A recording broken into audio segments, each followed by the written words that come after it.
Selamat pagi Bapak Ibu Saudara yang dikasihi Tuhan. Shalom. Berjumpa kembali di Pagi Menyapa bersama saya Pak Lestri Rahayu. Bapak Ibu yang dikasihi Tuhan, mari sebelum kita menjalani hari ini, kita bersama-sama mendengarkan firman Tuhan. Namun sebelum kita mendengarkan firman Tuhan, mari kita berdoa terlebih dahulu. Mari kita berdoa. Tuhan Allah yang Maha Baik, yang selalu melimpahkan kasih setianya di setiap kehidupan kami hari lepas hari. Puji syukur dan terima kasih Tuhan, ketika pagi ini Engkau berkenan membangunkan kami dari istirahat kami semalam. Engkau izinkan kami untuk boleh menikmati hari baru-Mu di hari ini. Bapak Surgawi, kalau sebentar lagi kami akan mendengarkan firman-Mu, belajar firman-Mu, buka hati kami Tuhan, sehingga apa yang kami pelajari bisa kami mengerti dan bisa menjadi kekuatan dalam kehidupan kami hari lepas hari. Terima kasih Tuhan, dalam nama Tuhan Yesus Kristus kami berdoa. Amin.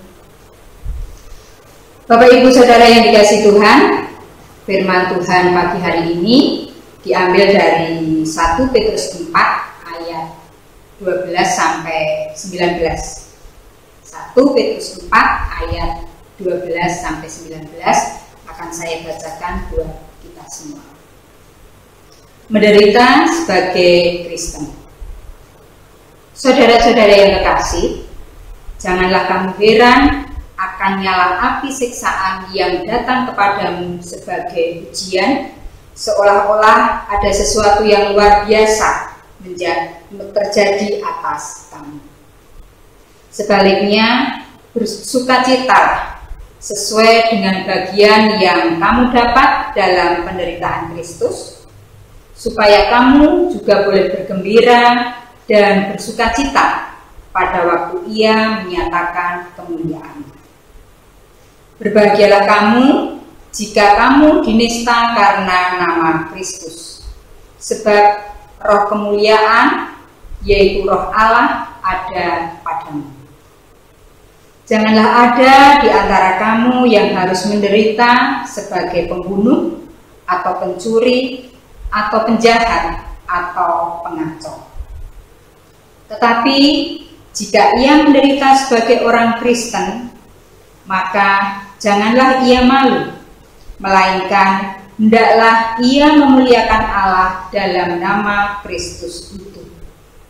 Karena sekarang telah tiba saatnya penghakiman dimulai, dan pada rumah Allah sendiri yang harus pertama-tama dihakimi.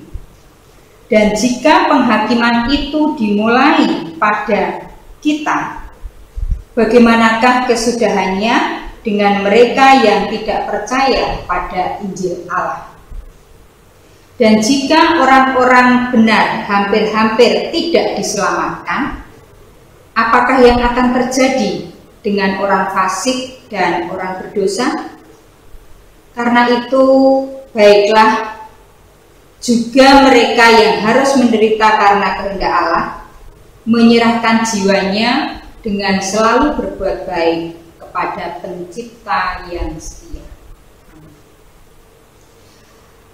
Bapak Ibu yang dikasihi Tuhan, di dalam kehidupan kita tidak akan selamanya kita berada di masa-masa yang indah, di masa-masa yang penuh sukacita, penuh dengan kemudahan. Setiap kita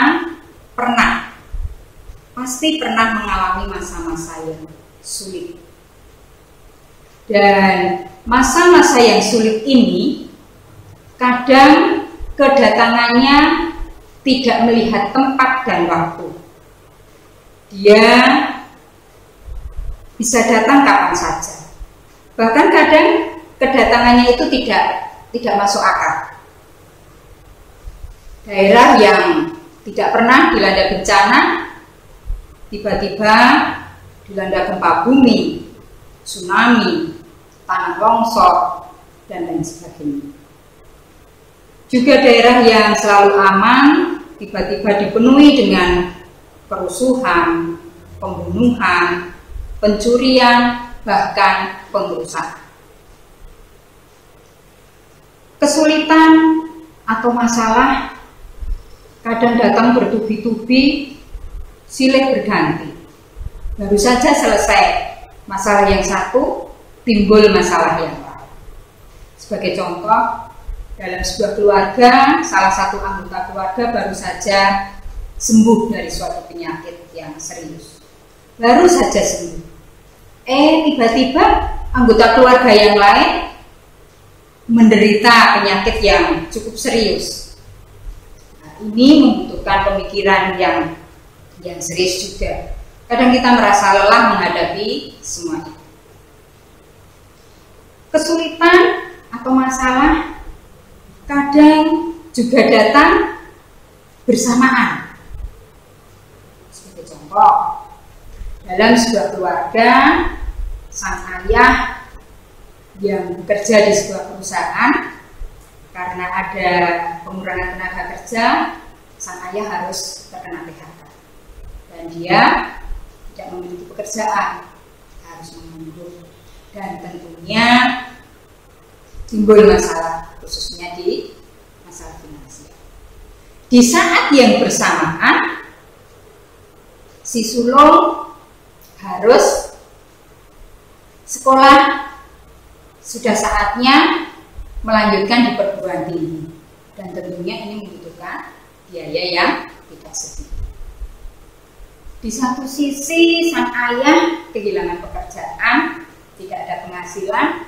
Di sisi lain, di saat yang bersamaan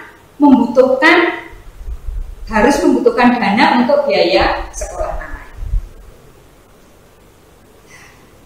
Ini juga kesulitan yang datang secara bersama-sama. Tetapi kadang kesulitan datang di saat kita sedang bersukacita. Sebagai contoh, ada sebuah keluarga kecil, keluarga muda, suami istri bekerja. Mereka bahagia karena keduanya sama-sama bekerja. Tetapi di tengah kebahagiaan mereka ada masalah karena sudah beberapa waktu mereka belum memiliki momongan. Mereka berdoa, memohon kepada Tuhan supaya diberi momongan. Dan Tuhan mengabulkan doa mereka. Setelah bertahun-tahun menikah, Tuhan memberikan momongan buat mereka. Suami istri ini sangat bahagia, sukacita karena doa mereka dikabulkan oleh Tuhan, dijawab oleh Tuhan. Namun di saat mereka bersukacita, di saat mereka berbahagia, timbul masalah lain, timbul masalah yang mungkin sebelumnya tidak terpikirkan. Apa masalahnya? Masalahnya adalah siapa yang akan mengasuh anak mereka nanti ketika si istri sudah habis cutinya, harus kembali bekerja. Apakah si istri harus keluar dari pekerjaannya dengan konsekuensi yang tentu saja nanti kurang pendapatan, atau harus mencari seorang baby sister yang kemungkinan belum tentu cocok dengan kehidupan mereka. Ini juga suatu masalah Bapak Ibu yang perlu mendapatkan penanganan, perlu mendapatkan pemikiran. Dan masih banyak masalah-masalah yang sering terjadi yang kadang di luar jangkauan manusia. Semua datang di saat yang tidak diharapkan dan tidak pernah terpikirkan. Inilah masa-masa pengujian iman bagi umat Tuhan yang selalu memuji Dia dan bersyukur kepadanya di saat-saat hidup mereka aman dan damai. Tetapi apakah ucapan syukur dan pujian bagi Tuhan itu masih tetap ada ketika manusia mendapat masalah yang mungkin sangat berat, masalah yang silih berganti? Apakah pujian dan ucapan syukur itu masih tetap ada bagi kita? Abraham pernah mengalami masa-masa sulit itu, dan tidak hanya sekali, berkali-kali Abraham mengalami masalah itu. Abraham sama sekali tidak pernah membayangkan bahwa di dalam kehidupannya dia harus pindah tempat ke sana kemari. Bahkan Abraham sempat berbohong tentang istrinya, Sarah. Dia mengatakan bahwa Sarah adalah adiknya demi keamanan nyawa. Melihat keadaan seperti itu, Abraham seharusnya merasa lelah dan berhenti menyembah Tuhan. Namun, karena ia memilih tetap berada dalam iman, maka ia menjadi bapa orang percaya dan menjadi orang yang besar di dalam sejarah Alkitab. Bapak Ibu Saudara yang dikasihi Tuhan, di masa-masa di mana kita sangat dekat dengan Tuhan, di saat hidup kita benar, masalah itu juga tetap ada. Kejadian-kejadian yang sangat menyedihkan, bencana, dan masalah yang besar kadang datang di saat semua terasa aman dan nyaman. Namun disitulah iman kita benar-benar diuji. Apakah kita tulus mengasihi Dia? Apakah kita tetap setia kepada Dia? Bagaimana keadaan kita dan sesulit apapun kondisi kita, apakah kita tetap setia pada Tuhan? Karena pada kenyataannya banyak orang Kristen yang justru meninggalkan Tuhan ketika hidup mereka menghadapi banyak masalah. Mereka tidak lagi memuji Tuhan, apalagi bersyukur kepada Tuhan. Di saat mereka berhadapan dengan bencana dan masalah yang ada, mereka mengerutu, menyalahkan Tuhan, bahkan mengutuk Tuhan. Saya kembali teringat pada peristiwa sekitar 4,5 tahun yang lalu. Kejadian yang tidak mungkin saya lupakan. Waktu itu keadaan saya dan keluarga sedang baik-baik saja. Sebagai seorang ibu, saya merasa senang, merasa bersyukur pada Tuhan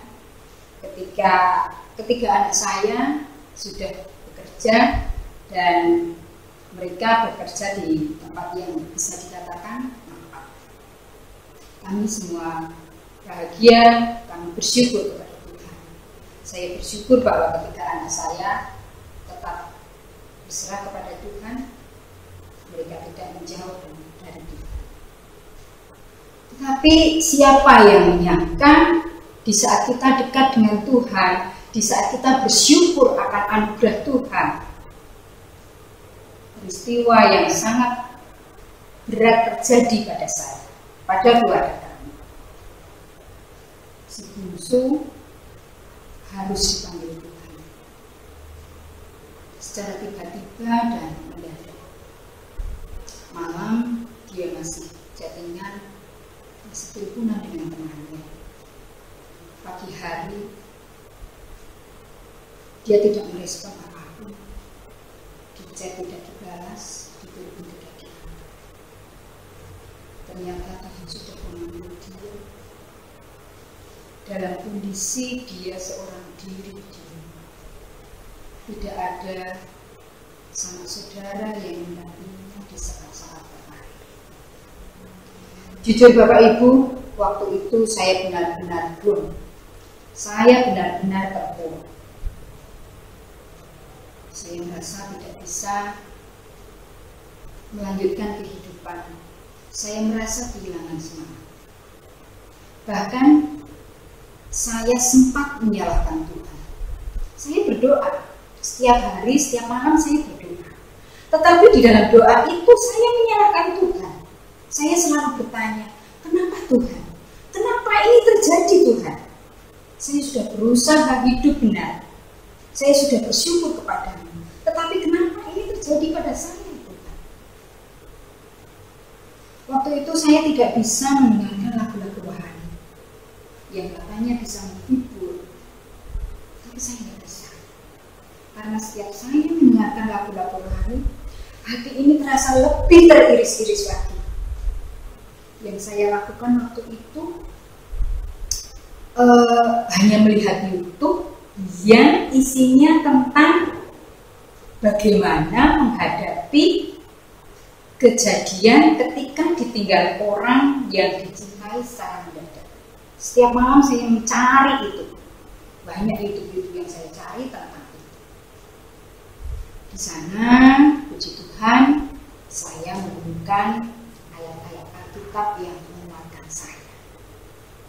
Dari sana, Tuhan memberikan kekuatan kepada saya untuk saya bisa bangun kembali, untuk saya bisa mulai belajar menerima kehendak Tuhan. Puji Tuhan, bersyukur saya tidak sempat depresi, dan yang terpenting saya tidak sampai meninggalkan Tuhan. Tuhan masih memberikan kekuatan kepada saya sehingga saya tetap bisa menjalani kehidupan ini. Bapak Ibu yang terkasih, Tuhan yang mampu memulihkan hidup kita dan yang berkuasa atas hidup kita di masa-masa sulit, di masa-masa yang indah. Dia adalah Tuhan yang mengatur setiap kejadian dalam hidup kita. Dalam 1 Petrus 4 ayat 12 tadi disampaikan bahwa saudara-saudara yang dikasih, janganlah kamu heran akan nyala api siksaan yang datang kepadamu sebagai ujian, seolah-olah ada sesuatu yang luar biasa terjadi pada kami. Rasul Petrus mengingatkan bahwa penderitaan atau masalah bukanlah hal yang aneh atau tidak biasa bagi orang-orang beriman. Sebenarnya menghadapi berbagai penderitaan atau masalah adalah bagian dari panggilan sebagai pengikut Kristus. Penderitaan mungkin datang dalam bentuk pencobaan, kesulitan, atau penganiayaan. Tetapi hal itu tidak menunjukkan bahwa Allah menjauh dari kita. Sebaliknya, penderitaan, masalah, atau kesulitan yang kita hadapi memungkinkan kita untuk berpartisipasi dalam penderitaan Kristus yang menguatkan iman kita dan menjadikan kita lebih dekat kepadanya. Melalui pengujian iman, kita diajak untuk melihat bahwa semua itu bertujuan memperdalam hubungan kita dengan Tuhan. Ketika kita mengalami kesulitan, kita harus mengingat bahwa Allah telah berjanji untuk selalu menyertai kita dan memberikan penghiburan dalam setiap situasi. Dalam menghadapi berbagai macam tantangan dan masalah, kita harus tetap berfokus pada hikmat dan kekuatan Tuhan, serta bersyukur atas kesempatan untuk menumbuhkan iman yang lebih kuat melalui pengalaman-pengalaman tersebut. Dengan cara ini, kita dapat mengalami penghiburan dan sukacita yang berasal dari Allah. Hal ini menolong setiap orang percaya untuk bersikap bijaksana dan tangguh dalam menghadapi pengalaman yang sulit dengan keyakinan bahwa Allah selalu bersama kita dan memiliki rencana yang baik di balik segala sesuatu yang terjadi pada kita. Mari siapkan diri kita untuk diuji, di mana ujian itu adalah bukti bahwa kita mengasihi Dia dan layak beroleh bagian di dalam kerajaan Tuhan. Selamat menjalani kehidupan hari ini dan seterusnya. Yakinlah bahwa meskipun banyak kesulitan, banyak masalah yang terjadi pada kita, yakinlah, ingatlah bahwa ketika kita tidak menjauh dari Tuhan, Tuhan pasti akan memberikan jalan bagi kita. Tuhan pasti akan memberikan kekuatan bagi kita. Yesus memberkati. Mari kita berdoa. Tuhan Allah yang Maha Kasih, terima kasih Tuhan untuk firman pagi ini. Engkau mengingatkan kami, meskipun kami banyak masalah, meskipun kesulitan-kesulitan ada di kehidupan kami, tapi Engkau mengingatkan kami bahwa ketika kami tidak menjauh darimu, maka Engkau akan selalu menolong kami, Engkau selalu menghibur kami, dan Engkau akan selalu memberikan kekuatan kepada kami di dalam kami menjalani kehidupan ini. Ampuni Tuhan, ketika di dalam kami belajar Alkitab ini banyak hal-hal yang kurang berkenan di hadapan-Mu. Doa yang jauh dari sempurna Tuhan, kiranya Engkau sendiri yang menyempurnakannya, dan semua ini hanya kami minta dalam satu nama Tuhan Yesus Kristus, Juru Selamat kami yang hidup. Terima kasih Tuhan. Haleluya. Amin. Terima kasih Bapak Ibu. Selamat menjalani kehidupan kita.